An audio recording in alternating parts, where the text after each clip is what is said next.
5 मार्च को पीएम मोदी और ओडिशा के सीएम नवीन पटनायक एक मंच पर थे। दोनों नेताओं ने एक दूसरे की जमकर तारीफ की और उसी दिन ये साफ हो गया कि राज्य की सत्ताधारी पार्टी और मुख्य विपक्षी पार्टी एक साथ आ सकती है।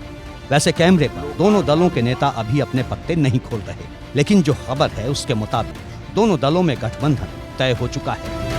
उड़ीसा की आदमी, आम आदमी और उड़ीसा की राज्य के लिए, उड़ीसा राज्य और उड़ीसा की आदमी के लिए, आबादी के लिए जो उचित होगा वही डिसीजन बीजेडी डिसीजन लेगा। हम नहीं बोल सकते हैं गठबंधन होगा नहीं होगा, इसके बारे में मैं नहीं बोल सकता हूँ। हम नहीं हम उड़िया हिंदी एक ही है। हम नहीं आप गठबंधन के बारे में मैं कुछ नहीं बोल सकता हूँ।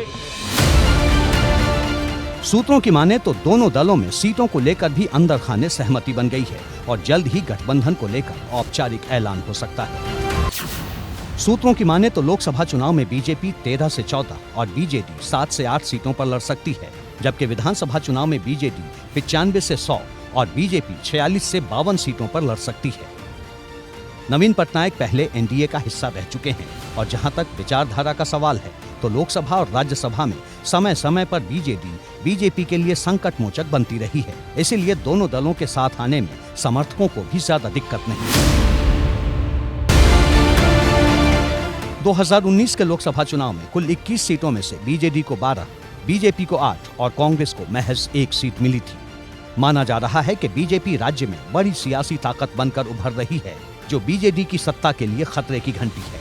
अब डील के तहत बीजेपी लोकसभा में तो बीजेडी विधानसभा में एक दूसरे की मदद से सत्ता में बनी रह सकती है। 2019 के लोकसभा चुनाव में 22 सीटें जीतने वाली जगन मोहन रेड्डी की पार्टी वाईएसआर कांग्रेस को 50% वोट मिले थे, जबकि 3 सीटें जीतने वाली टीडीपी को 40% वोट, जनसेना को करीब 6% और कांग्रेस और बीजेपी को महज 1% वोट मिले थे। मिशन 400 के लिए बीजेपी एनडीए का कुनबा बढ़ाने में जुटी है और इस टारगेट को पूरा करने के लिए दक्षिण भारत में जीत जरूरी है। लिहाजा एक ईंट जोड़कर गठबंधन की बड़ी दीवार खड़ी की जा रही है। दक्षिण की बात करें तो कर्नाटक में बीजेपी का जेडीएस से समझौता है। आंध्र में पवन कल्याण की पार्टी जनसेना पहले से ही एनडीए का हिस्सा है। केरल में केरल कामराज कांग्रेस और बीडीजेएस से गठबंधन है। तमिलनाडु में एआईएडीएमके, ओपीएस, तमिल मनीला कांग्रेस, मूपनार और पुथिया तमलिंगम एनडीए का हिस्सा है। पुदुचेरी में ऑल इंडिया एनआर कांग्रेस भी एनडीए में है।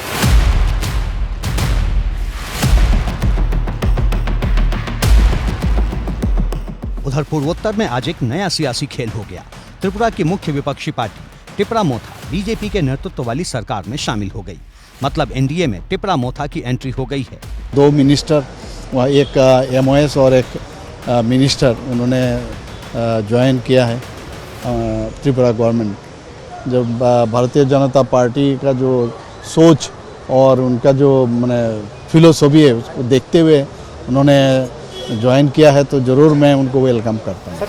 टिपरा मोथा के विधानसभा में 13 विधायक हैं। इनमें से 2 विधायकों ने मंत्री पद की शपथ ले ली है। त्रिपुरा में लोकसभा की 2 सीटें हैं। पिछली बार दोनों सीटें बीजेपी ने जीती थी और इस बार विपक्षी दल को सरकार में शामिल कर बीजेपी ने फिर से दोनों सीटों का समीकरण सेट कर लिया है। मेरा पॉइंट बहुत क्लियर है। जो व्यक्ति हमारा डिमांड जो हमने गवर्नमेंट ऑफ इंडिया के संग साइन किया है उसी के बारे में बात करेगा और जो व्यक्ति दिल्ली में साइलेंट नहीं बैठेगा मैं उन्हीं को सपोर्ट करूंगा। मुझे सिंबल से कोई मतलब नहीं है।